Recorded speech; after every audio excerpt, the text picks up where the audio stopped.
এইটা প্রশংসাপত্র পাওয়ার জন্য কি ভালো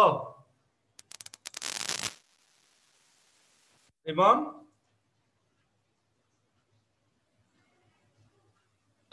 ইয়েস স্যার, সবাই ভালো। ওকে, তাহলে আমরা আজকের ক্লাস শুরু করছি।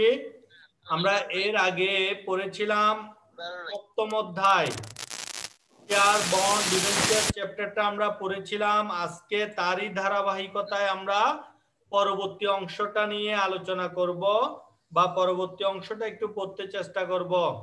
তাহলে আজকের পাঠে সবাইকে স্বাগতম।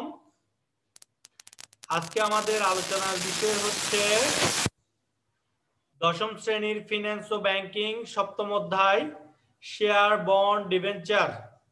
শেয়ার বন্ড ও ডিবেঞ্চার এর মধ্য থেকে আমরা আজকে বন্ড নিয়ে পড়ব। ঠিক আছে, বন্ড। প্রথমে আসো বন্ড।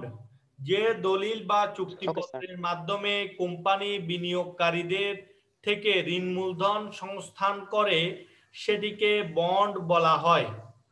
বিনিয়োগকারীর দৃষ্টিকোণ থেকে বন্ডের কিছু আলাদা সক্রিয়তা বা বৈশিষ্ট্য রয়েছে। বন্ড একটা ইংরেজি শব্দ, আবার জেমস বন্ড না কিন্তু, ঠিক আছে? রিমন বন্ড হবে না, জেমস বন্ড হবে না, এটা হচ্ছে বন্ড, ঋণপত্র। বন্ড হচ্ছে ঋণপত্র। যে দলিল, দলিল তো বুঝো রিমন, দলিল বুঝো? অর্ণব, অর্ণব কি আমাকে শুনতে পাচ্ছ? অর্ণব, অর্ণব কি আমাকে শুনতে পাচ্ছ?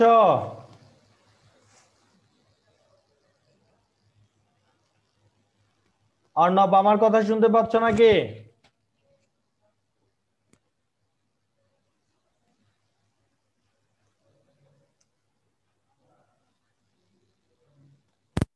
আমার কথা শুনতে পাচ্ছ? জি স্যার। হ্যাঁ, দলিল কি বুঝো কিনা আমার প্রশ্ন ছিল। দলিল, যে দলিল এখানে বলা হয়েছে যে দলিল বা চুক্তিপত্র। চুক্তিপত্র। চুক্তিপত্র স্যার। চুক্তিপত্র বুঝো না? চুক্তিপত্র কি? ডিল। ডিল। আচ্ছা রিমন, চুক্তিপত্র সম্পর্কে কিছু বলবা?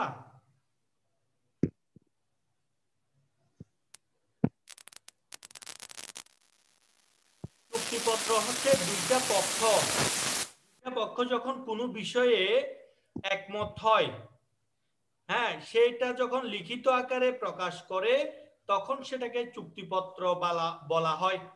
যেমন একটা জমি ক্রয়ের জন্য দুই পক্ষ যখন ক্রয় বিক্রয় করার জন্য সম্মত হয়, তাহলে কোন পক্ষ কত টাকা মূল্যে জমিটি ক্রয় করবে তখন সেটা যে কাগজে লেখা থাকে সেই কাগজটাকে বলা হচ্ছে দলিল বা চুক্তিপত্র। ঠিক একইভাবে যে দলিল বা চুক্তিপত্রের মাধ্যমে কোম্পানি, কোম্পানি মানে বড় আকারের ব্যবসা প্রতিষ্ঠানগুলোকে কোম্পানি বলা হয়, বিনিয়োগকারীদের থেকে, বিনিয়োগকারী মানে যারা অর্থ বিনিয়োগ করতে আগ্রহী বা রাজি থাকে, যাদের নগদ অর্থ অব্যবহৃত থেকে যায়, তারা লাভজনক খাতে অর্থ বিনিয়োগ করতে রাজি থাকে, তাদেরকে বিনিয়োগকারী বলা হয়। যেমন আমি ধরো প্রতি মাসে যা ইনকাম করি সেখান থেকে একটা অংশ খরচ করে অবশিষ্ট টাকা কোনো লাভের উদ্দেশ্যে কোথাও যদি জমা রাখি তখন সেটাকে বলা হবে বিনিয়োগ, আর আমাকে বলা হবে বিনিয়োগকারী। বুঝতে পেরেছো কিনা? এই বিনিয়োগকারীদের কাছ থেকে কোম্পানি টাকা নেয়। কিভাবে নেয়? ঋণ মূলধন সংস্থান করে, অর্থাৎ ঋণ হিসেবে টাকা নেয়, সেটিকে বন্ড বলা হয়। বিনিয়োগকারীর দৃষ্টিকোণ থেকে বন্ডের কিছু আলাদা সক্রিয়তা বা বৈশিষ্ট্য রয়েছে। বুঝতে পেরেছো কিনা? পৃথিবীর অন্যান্য দেশে বন্ডের জন্য আলাদা মার্কেট বা বাজার রয়েছে, কিন্তু আমাদের দেশে বিনিয়োগের জন্য বন্ড তেমন বেশি পরিচিত নয়। আমাদের দেশের বিনিয়োগকারীরা বন্ডে খুব একটা বিনিয়োগে আগ্রহী নয়, কারণ এটি অত্যন্ত ঝুঁকিবহুল একটি বিনিয়োগ। এখন আমরা বন্ডের বৈশিষ্ট্যগুলো দেখব। এক, জামানত।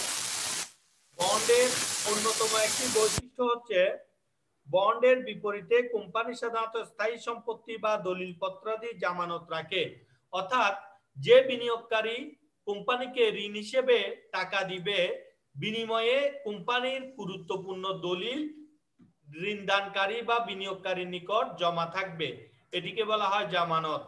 কোনো কিছু জমা রেখে যখন ঋণ নেওয়া হয় তখন সেই জমাকৃত সম্পদকে জামানত বলা হয়।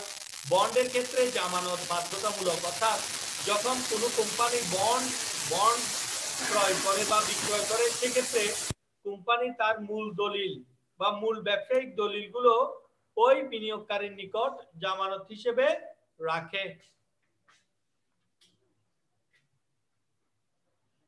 পরবর্তীতে যখন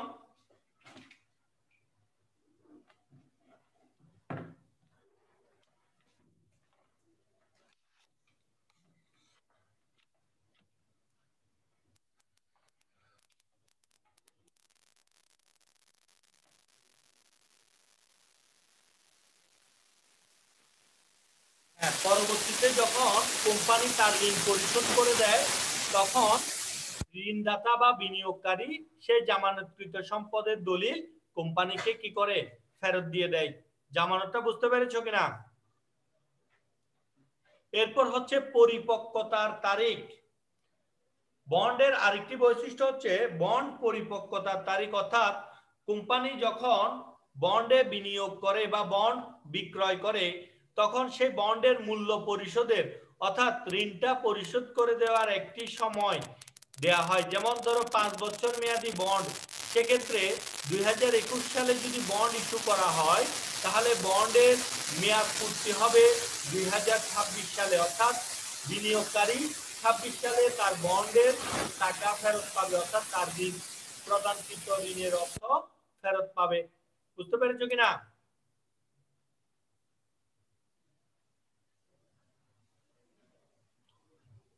বুঝতে পেরেছো? কথা বলছো না কেন? জি স্যার। হ্যাঁ, পরিপক্কতার তারিখটা বুঝে গেছে। এরপর হচ্ছে ঋণদাতা।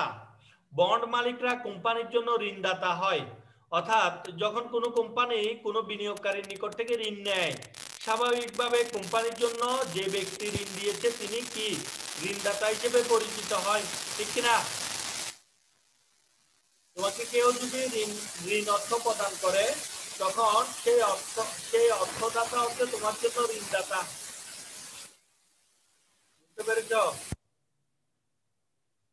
এবং আরেকটা গুরুত্বপূর্ণ বিষয় হচ্ছে ঋণদাতা কোম্পানির কোনো মালিক নয়, ফলে তাদের কোম্পানিতে ভোটাধিকার থাকে না, অর্থাৎ কোম্পানিতে পরিচালক নির্বাচনের সময় বা গুরুত্বপূর্ণ কোনো সিদ্ধান্ত গ্রহণের ক্ষেত্রে তারা তাদের ভোটাধিকার প্রয়োগ করতে পারে না। এরপর হচ্ছে রূপান্তর যোগ্যতা।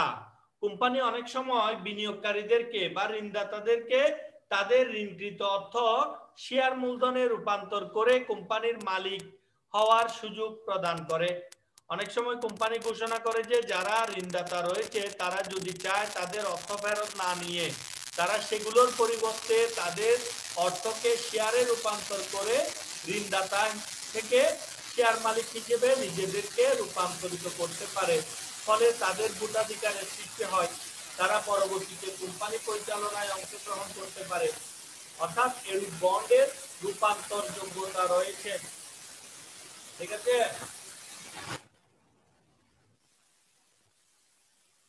এরপর আসো সুবিধা।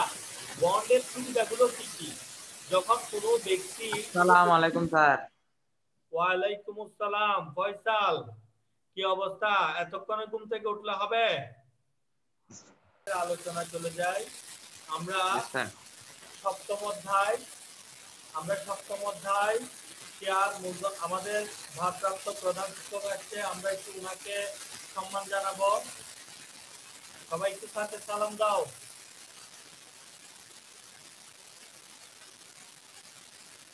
আসসালামু আলাইকুম স্যার।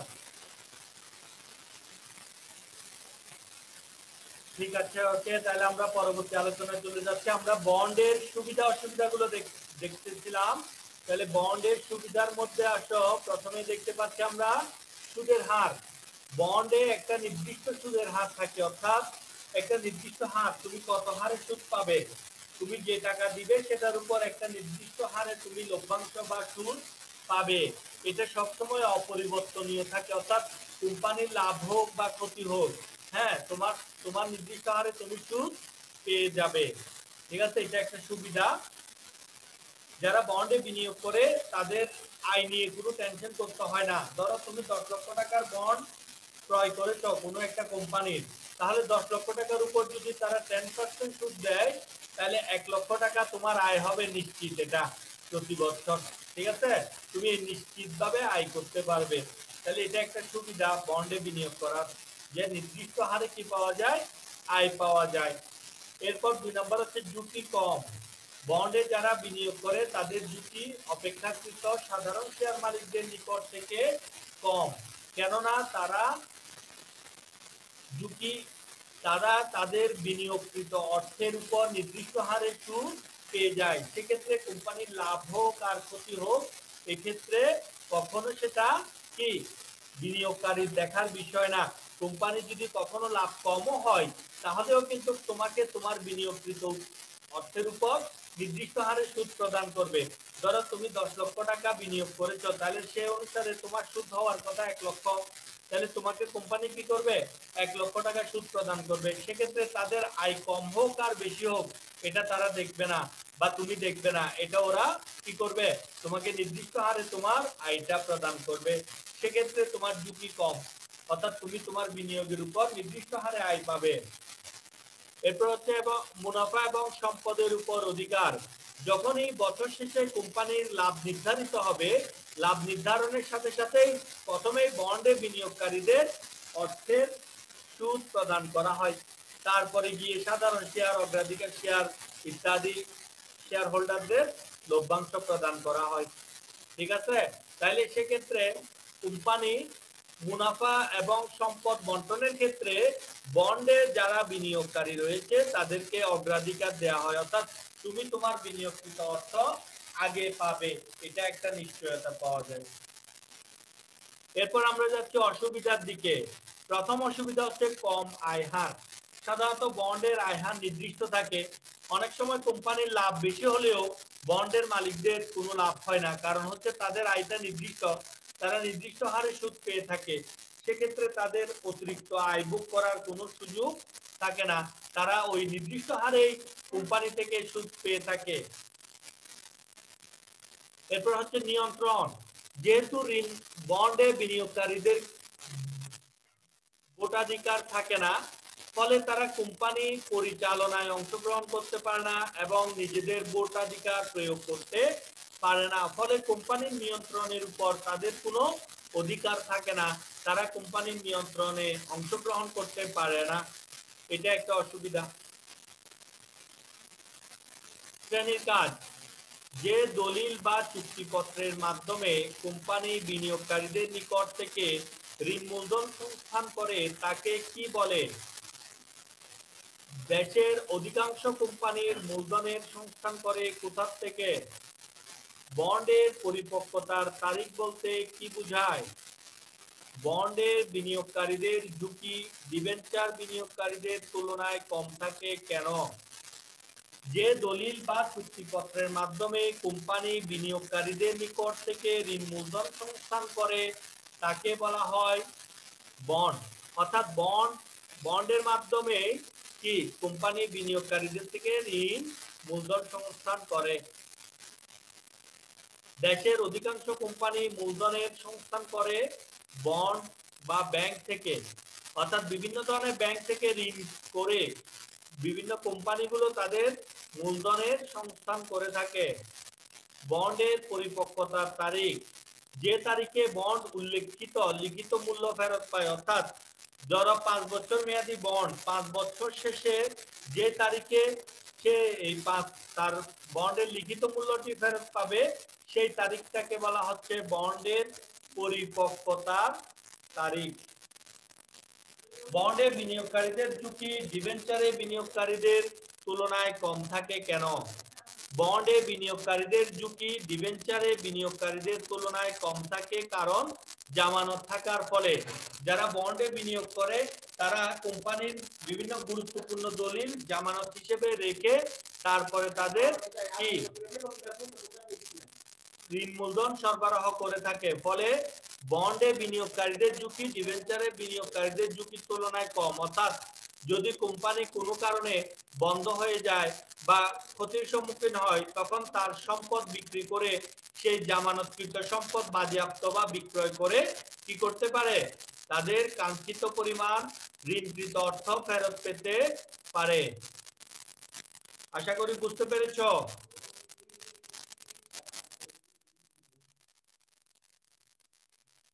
এখন তোমরা একটু এই প্রশ্নগুলো তুলে নাও, এরপর আমরা পরবর্তী প্রশ্নগুলোতে যাব।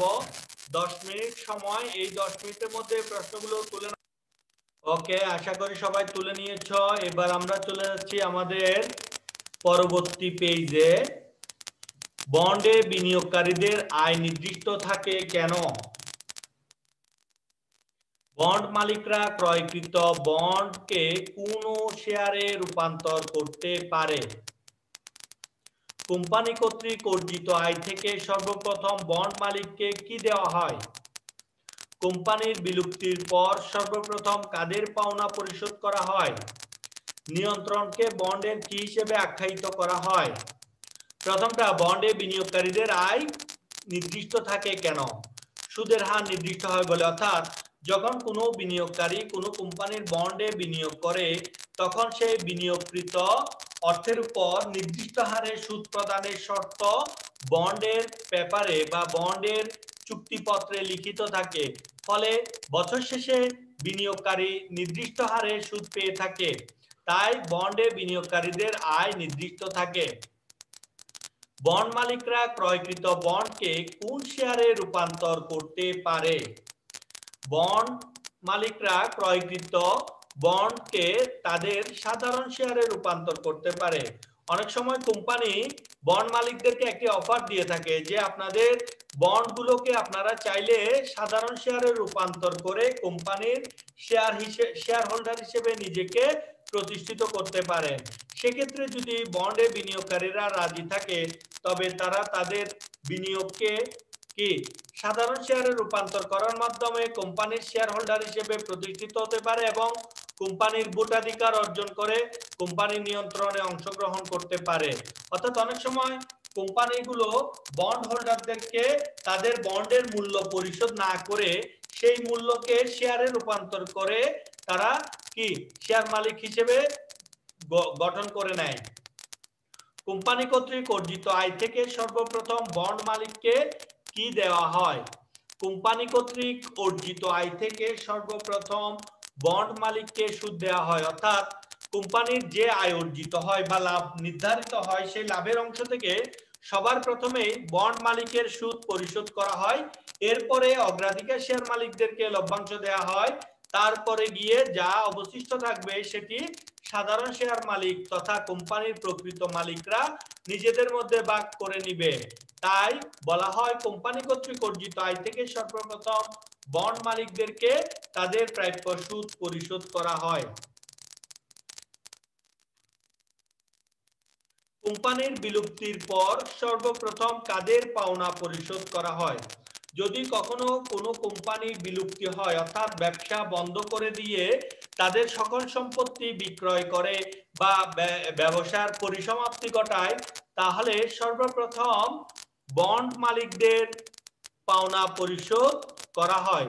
অর্থাৎ কোম্পানি যদি ঠিক করে যে বা নির্ধারণ করে যে তারা আর ব্যবসা পরিচালনা করবে না, সেক্ষেত্রে কোম্পানির যে সকল সম্পদ রয়েছে সেই সম্পদগুলো বিক্রয় করে সর্বপ্রথম বন্ড মালিকদেরকে তাদের পাওনা অর্থ বা মূলধন সরবরাহকৃত মূলধন ফেরত দেওয়া হয়।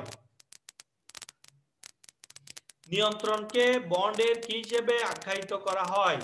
নিয়ন্ত্রণকে বন্ডের একটি অসুবিধা হিসেবে আখ্যায়িত করা হয়, কারণ আমরা জানি বন্ড মালিকরা কোম্পানির প্রকৃত কোনো অংশীদার নয়, তারা শুধুমাত্র কোম্পানির ঋণদাতা হিসেবে বিবেচিত হয়। ফলে তাদের ব্যবসা পরিচালনা এবং নিয়ন্ত্রণে কোনো ধরনের সুযোগ বা অধিকার থাকে না। তাই নিয়ন্ত্রণ করতে না পারা, কোম্পানি নিয়ন্ত্রণ করতে না পারা বন্ড মালিকদের জন্য একটি অসুবিধা, কারণ তারা ব্যবসায় প্রয়োজনীয় অর্থ সরবরাহ করে কিন্তু সেই অর্থের পরিচালনার দায়িত্ব তাদের কাছে থাকে না। আশা করি সবাই আজকের ক্লাস বুঝতে পেরেছো। কারো কোনো জিজ্ঞাসা থাকলে বলতে পারো।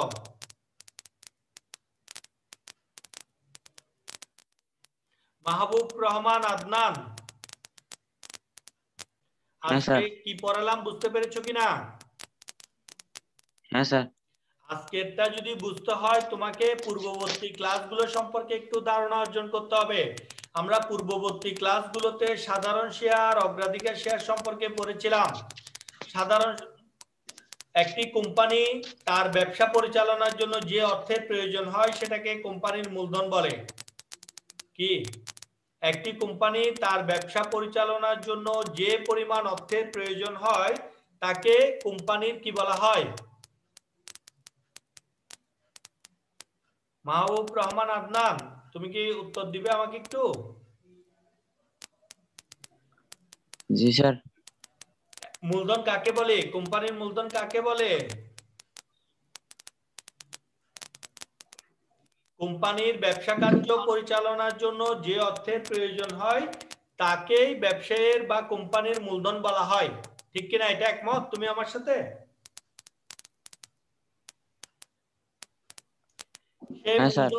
সেই মূলধন সংগ্রহের জন্য একটি কোম্পানিকে 4টি উৎস আছে, অর্থাৎ 4টা ভিন্ন ভিন্ন জায়গা থেকে একটি কোম্পানি চাইলে তাদের মূলধনগুলো সংগ্রহ করতে পারে। তার মধ্যে 1 নাম্বার হচ্ছে সাধারণ শেয়ার। 1 নাম্বার হচ্ছে কি? সাধারণ শেয়ার। কোম্পানি চাইলে সাধারণ শেয়ার বিক্রয় করে তাদের ব্যবসায়ের কাঙ্ক্ষিত মূলধন সংগ্রহ করতে পারে। বুঝছো কিনা? হ্যাঁ স্যার।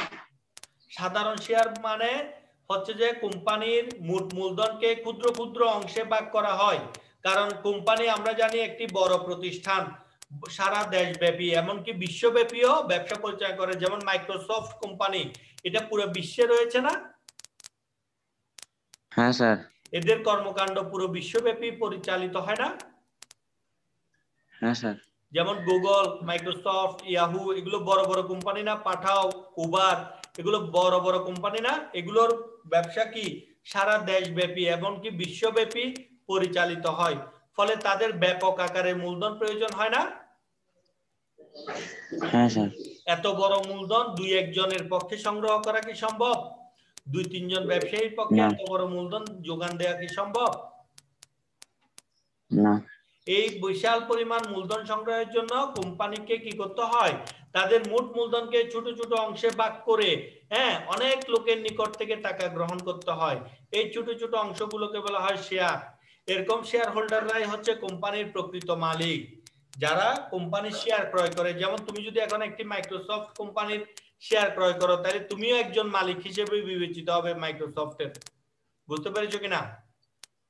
জি। তুমি যদি বেক্সিমকো কোম্পানির একটা শেয়ার কিনো তাহলে তুমিও একজন মালিক, বেক্সিমকো কোম্পানির একজন মালিক হিসেবে পরিচিত হবে। ঠিক আছে? তো এরকম সাধারণ শেয়ার আছে, অগ্রাধিকার শেয়ার বিক্রি করে, ঋণ মূলধন আছে, এরপর হচ্ছে সংরক্ষিত আয়। তাহলে আমরা সাধারণ শেয়ার পড়েছি আগে, অগ্রাধিকার শেয়ার পড়েছি, এখন আজকে ঋণ মূলধন অর্থাৎ বন্ড পড়েছি। তুমি এগুলো আগে একটু আমাদের সপ্তম অধ্যায়টা একটু মেইন বই আছে ওখানে পড়বে, তারপরে যদি না বুঝো আমাকে জানাবা। ঠিক আছে? জি স্যার। ওকে, তাহলে আজকের ক্লাস এখানেই শেষ করছি। ভালো থাকবে, পরবর্তী ক্লাসে দেখা হবে। ধন্যবাদ। হ্যাঁ, ভালো থাকবা, সুস্থ থাকবা।